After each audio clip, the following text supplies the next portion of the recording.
Les échos du Sud et d'ailleurs. Très chers amis téléspectateurs des échos du Sud et d'ailleurs, partout au monde où vous êtes, vous nous suivez chaque fois, vous le mentionnez. Évidemment, ça nous va droit au cœur parce que nous vous emmenons des échos du Sud et d'ailleurs. Nous avions commencé il y a un certain nombre d'années, nous étions juste les échos du Sud, mais aujourd'hui nous sommes les échos du Sud et d'ailleurs. C'est comme aujourd'hui, nous allons vous emmener des échos d'ailleurs, les échos d'ici où nous sommes. Et aujourd'hui, nous recevons une fois de plus le professeur Lukanda, chercheur écrivain. Vous le connaissez déjà, nous avons eu une émission avec lui où nous parlions des Balouba. L'œuf et la poule, l'histoire de l'œuf et de la poule, qui est venu de qui?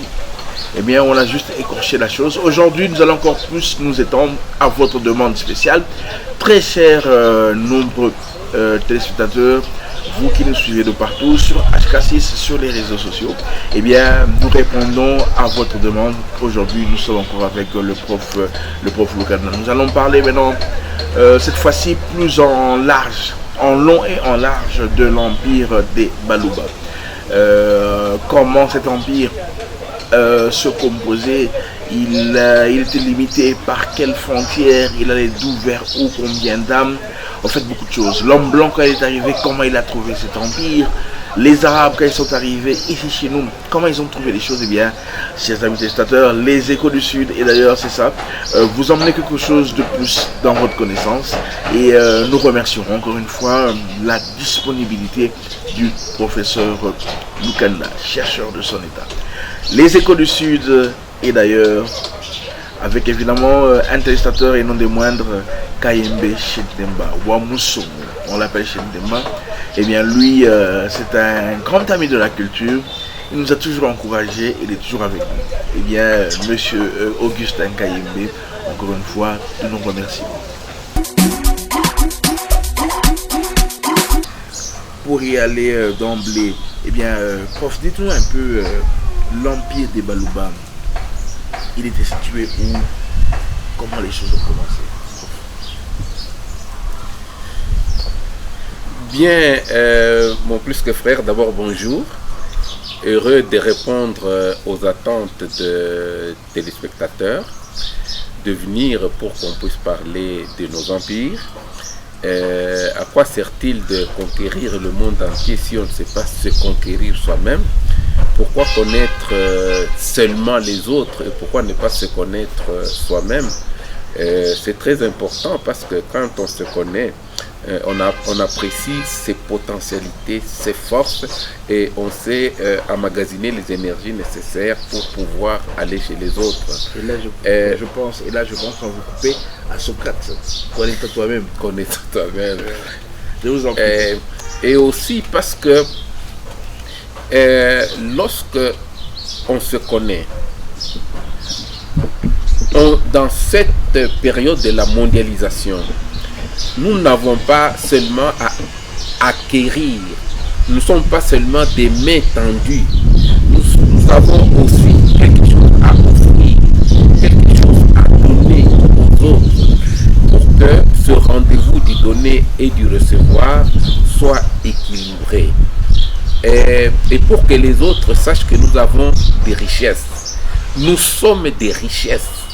Et ces richesses qui sont enfouies en nous valent la peine d'être connues d'abord par nous-mêmes et puis par les autres. Et ainsi, on pourra nous apprécier à notre juste valeur. L'Afrique a eu des grands empires, dont l'empire des Balouba. Les Balouba qui sont, comme vous avez demandé là, un grand peuple, un des grands peuples d'Afrique. Il est situé au sud-est de la République démocratique du Congo principalement. Il part, si on doit parler de la situation géographique, Percol, et même aujourd'hui dans la tradition nous dit que le pays, les Balouba appellent leur pays Boulouba.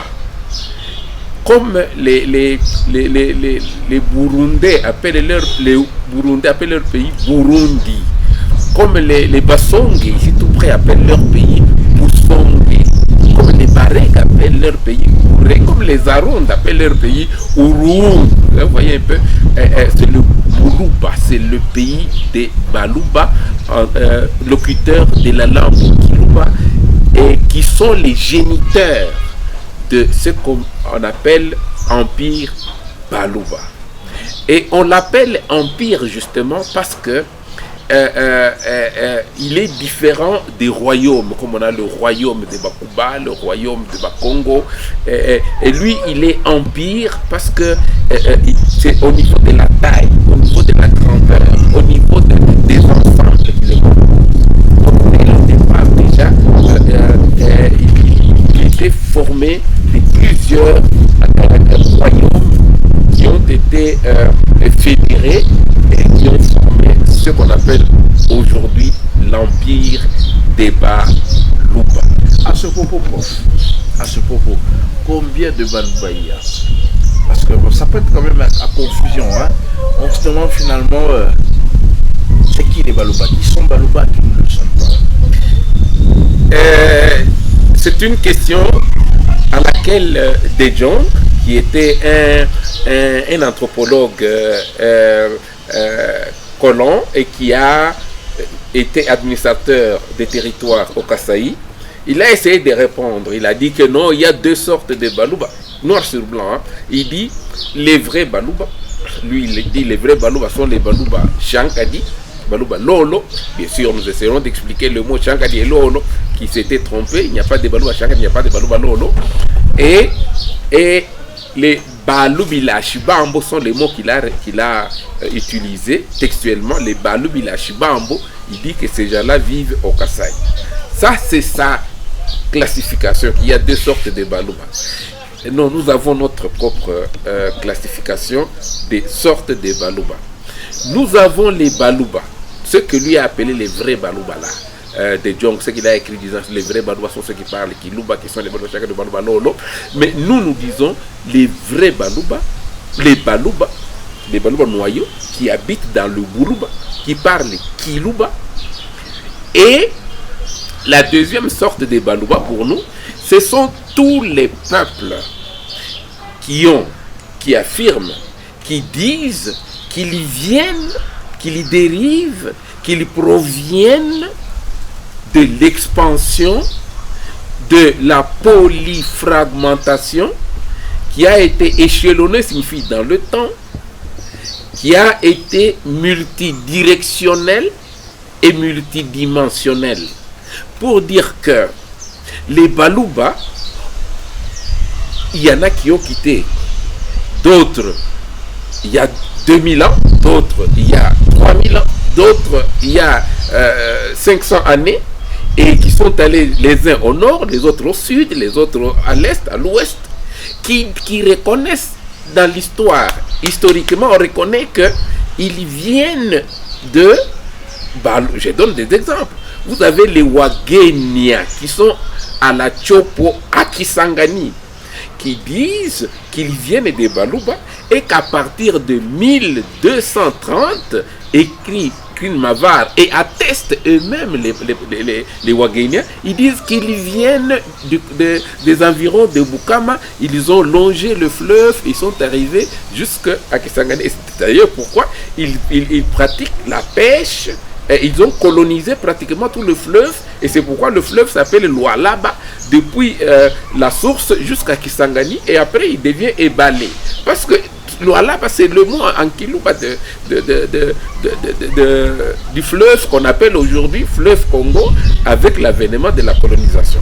Vous avez par exemple au Maniema, vous avez les Wazimba, vous avez les Wazura, vous avez les Bangu-Bangu, vous avez les Kanyegele, vous avez les Wanonda, vous avez les Aluba même au sud de Kibombo, qui se disent Baluba.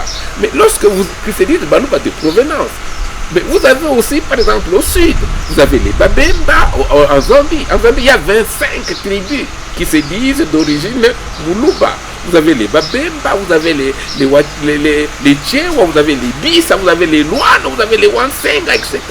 Mais il y en a aussi à l'est, à l'ouest, jusqu'en Angola, jusqu'au Zimbabwe, au Malawi, jusqu'en Afrique du Sud, comme on en a parlé dernièrement. Et donc, ces deux sortes-là, on ne peut pas dire il y a deux sortes, comme s'il y avait un privilège quelconque qui a fait que ceux qui sont allés au Kasaï, eux seuls deviennent des Balouba. S'ils sont allés, deviennent des Balouba, et tous les autres ici ne sont plus des Balouba. Mais les Bangubangu s'appellent Waluba Wangubangu, les Wagena, c'est Waluba Wagenya, c'est ça leur nom. Et même dernièrement, dans une des émissions, j'ai présenté les Bayaka qui se disent Bayaka Balouba. J'ai présenté même la carte qui montre que ce sont des Bayaka Balouba, essentiellement la carte de 1930. Et donc cette classification de Jong qui disait qu'il y a deux sortes de Balouba, donc et même qui est courante maintenant, on dit non, les deux sortes de Balouba, il y a des Balouba du Kasaï et des Balouba du Katanga. Cela est faux. Faux d'abord à cause de ce titre-là, mais à un autre titre, puisque aujourd'hui, les gens ignorent que sur terrain, au Kasaï, nous avons des Balouba autochtones qui parlent Kiluba. C'est leur pays, mais au Kasaï. Par exemple, vous avez les Balouba Chankari Ndajika qui parlent Kiluba, les Balouba Bakabambangombe dans le territoire de Luilu qui parlent Kiluba, vous avez les Balouba Lubangoule dans le territoire de Kabinda qui parlent Kiluba, vous avez les Balouba Kisengwa dans le territoire de Lubao qui parlent Kiluba, et vous avez encore dans le territoire de Kole, donc dans le Sankourou, des Balouba qu'on appelle les Bayamba qui sont enclavés au milieu de Batetela qui parlent les Kiluba. Et donc dire qu'il y a deux sortes de Balouba, comme s'il y avait les locuteurs du Kiluba au Katanga qui parlaient Kiluba, et donc et les locuteurs du Chiluba au Kasaï, mais cette manière-là est un simplisme, et je crois que c'est une erreur, mais qui se répand, et il y en a qui en font même, qui se donnent le loisir d'en être champion, jusqu'au niveau même de la constitution, où on dit qu'il y a une langue Chiluba qui est différente du Kiluba, et donc comme si on légalisait qu'il y a un Kiluba au Katanga, un Chiluba au Kasaï, et une confusion. Il y a beaucoup de choses qu'il faudrait qu'on règle, que la population le sache et connaisse, que on doit réécrire notre histoire, on doit refaire, on doit restituer la vérité historique dans son essence. Le prof vient de le dire, il faudrait que nous pensions à réécrire notre histoire. Il faudrait que certaines erreurs du passé, certaines faussetés puissent être corrigées, parce que nos enfants grandissent, nos enfants auront des enfants, et leurs enfants auront des enfants. Et il ne faudrait pas qu'ils grandissent avec des vérités érodées. Prof, pour rentrer encore à vous, est-ce que l'empire Luba, l'empire des Balouba, pour mieux dire, comme vous le dites, est-ce que l'empire des Balouba s'est étendu jusqu'en Angola, jusqu'en Tanzanie, jusqu'en Zambie, comme on a vu certains autres empires, l'empire Rond, pour ne pas le citer, qui a traversé les frontières nationales, les frontières du Congo, prof. Hésitation qui a été chez vous, vous avez dit l'empire Luba. Je voudrais rectifier. Nous, on n'aime pas qu'on parle de notre empire comme empire Luba. Parce que le terme Luba, Ankiluba, parce que c'est nous qui avons généré cet empire. Ce sont les Balouba, locuteurs de Kiluba, qui ont généré cet empire. Le mot Luba, Ankiluba, signifie Misongo, maladie. Et donc quand vous dites empire Luba, c'est comme si vous disiez empire maladie. Et alors pour nous c'est offensant, c'est injurieux. Et c'est pourquoi nous écrivons actuellement, on écrit toujours, et tout ce que nous écrivons, c'est empire Kiluba, soit empire des Balouba. Parce que le mot Kiluba ne signifie pas seulement langue, non. Le mot Kiluba, c'est aussi l'épithète. C'est aussi, peut être utilisé aussi d'une manière comme si c'était un adjectif. Comme on dit Kisukutia Kiluba, signifie la marmite en terre cuite de style Kiluba. Comme on peut dire Mujikilo wa Kiluba, la manière d'enterrer les morts chez les Baluba, on creuse une fosse, après on met une sorte de cave en dessous, on appelle Mujikilo wa Kiluba. Donc le mot Kiluba là signifie, comme on dit, Ar Kiluba, donc plus Ar Luba, parce que ça prête un peu à confusion et puis c'est injurieux pour nous. Maintenant, nous revenons à ce que vous dites. Est-ce que l'empire des Baluba s'est étendu? Il y a également une double réponse qu'il faudrait donner par là. Les Baluba ont connu, comme je l'ai dit, une expansion multidirectionnelle, multidimensionnelle et même échelonnée. Il y a des peuples qui, ayant quitté le Baluba, ont été incorporés dans le Baluba. Mais il y en a d'autres qui, ayant quitté le Baluba, n'ont pas été incorporés, se sont éloignés, sont allés plus loin.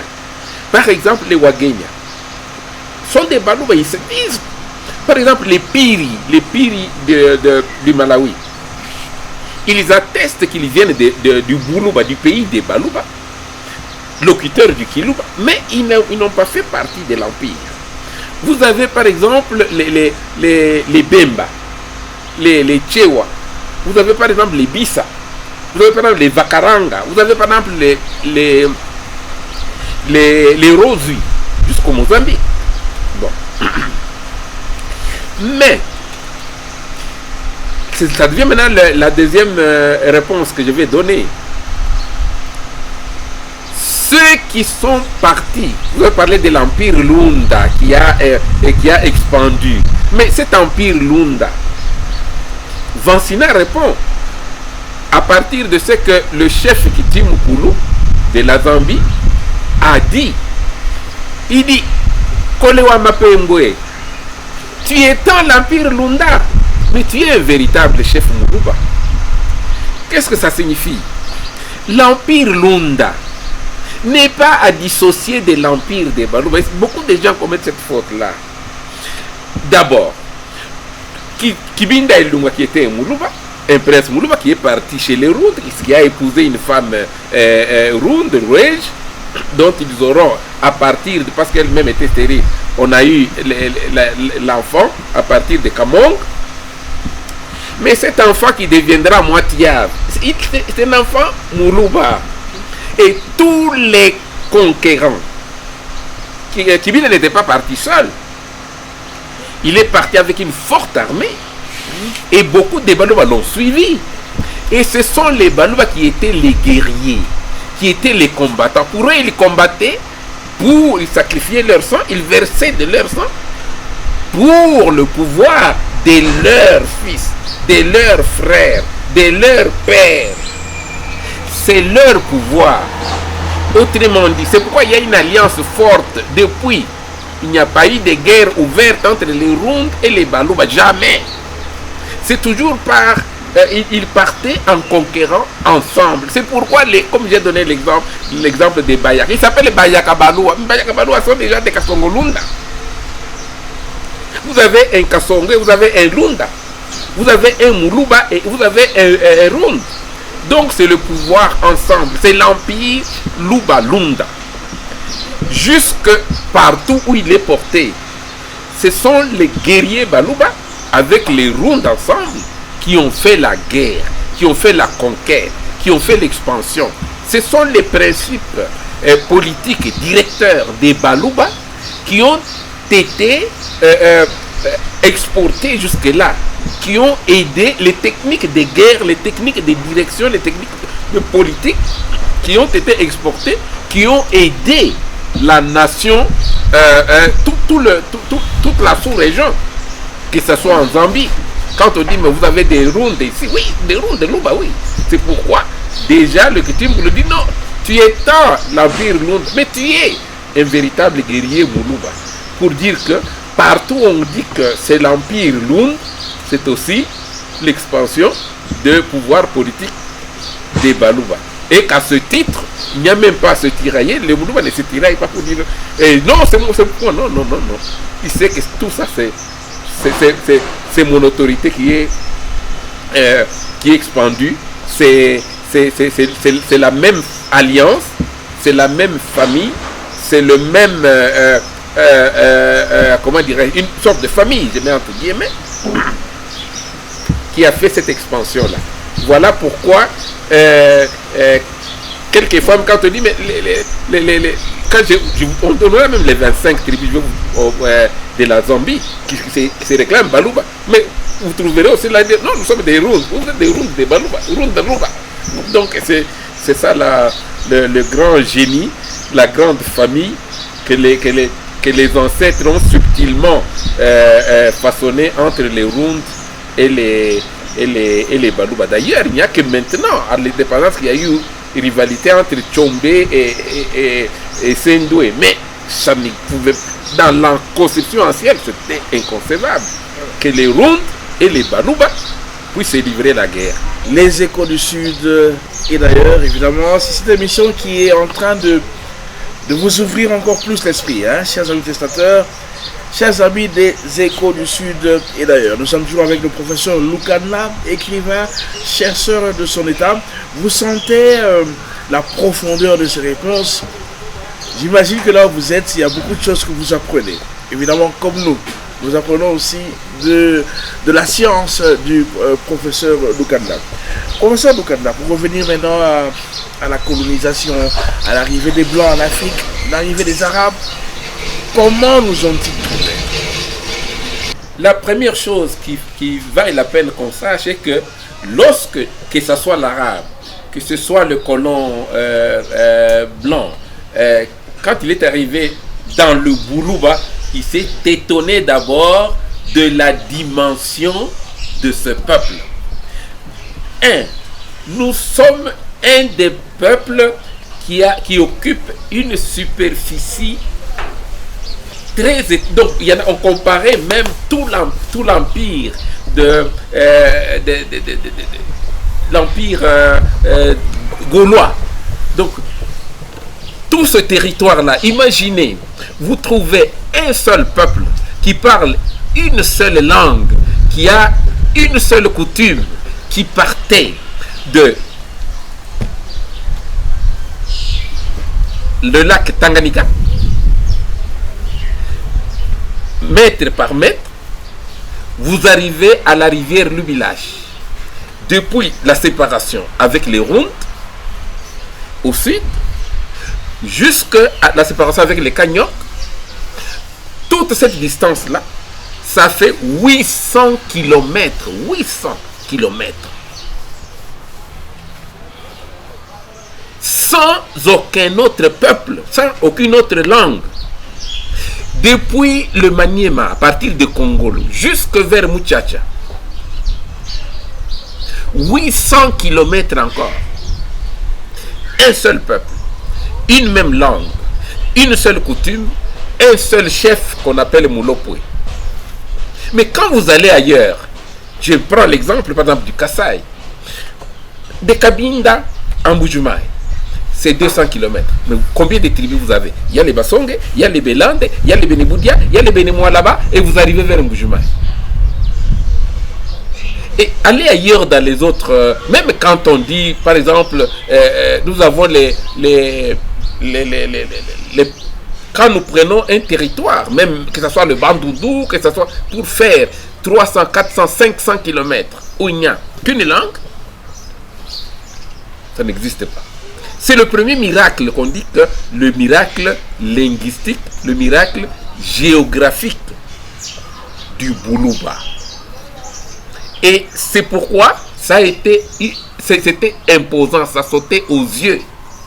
Personne ne pouvait ne pas voir ça, ne pas remarquer ça. Même aujourd'hui, pratiquement si vous êtes vous êtes à Lubumbashi, nous sommes à Lubumbashi, nous sommes à Kinshasa, si nous sommes à Kinshasa, c'est comme si on partait de Kinshasa ville, jusque si on s'approchait de Kananga. Au milieu, il n'y a qu'un peuple. Il n'y a qu'une langue, il n'y a qu'une coutume, et il n'y a qu'un chef, le Moulopoué. C'est ça l'empire des Baluba.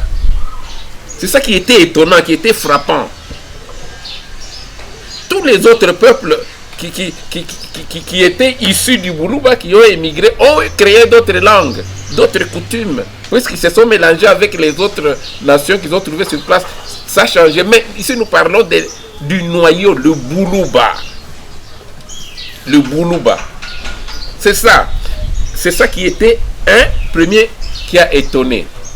Deuxièmement, ils ont trouvé que tout ce peuple n'obéissait qu'à un chef. L'autorité centrale. Le monopole souverain. Même s'il y a les bilolos, les gens qui dans des royaumes, qui dirigeaient, dépendant du grand monopole. Mais ils dépendaient tous, ils obéissaient tous à un pouvoir central fort. Les échos du Sud d'ailleurs, évidemment avec le professeur Lukanda, des révélations, nous apprenons beaucoup. Et nous apprendrons encore beaucoup avec le professeur Lukanda. Il est avec nous, je vous l'avais dit, en entrée, que nous allions faire maintenant une série d'émissions sur les Balouba. Qui sont les Balouba? Le territoire, les us et coutumes. Eh bien, nous y sommes. Et donc, ça sera des épisodes qui viendront partie par partie. Et ainsi donc, vous serez encore plus enrichis dans vos connaissances. Les échos du Sud. Et d'ailleurs, évidemment, aujourd'hui, nous avons notre ami Lucien à la caméra, le spécialiste de la caméra. Et c'est lui qui nous réalise aujourd'hui. Donc, c'est un grand bonheur. Et nous sommes là. Nous parlons avec le professeur Lukanda. Évidemment, en ce jour où nous célébrons l'indépendance que nous avons eue en 1960. Les échos du Sud d'ailleurs, toujours pour votre connaissance. Les échos du Sud d'ailleurs, ces amis téléspectateurs, nous sommes donc dans cette série d'émissions qui nous fait découvrir l'Empire des Balouba avec le professeur Lukanda, chercheur et écrivain de son état. Nous allons donc y aller étape par étape. Vous avez suivi déjà aujourd'hui ce que le professeur vous a révélé, parce que ce sont des révélations. Nous et vous apprenons beaucoup. Et donc, dans le prochain numéro, encore plus de révélations, encore plus de connaissances avec le professeur Lukanda. Bonne soirée chez vous et au numéro prochain.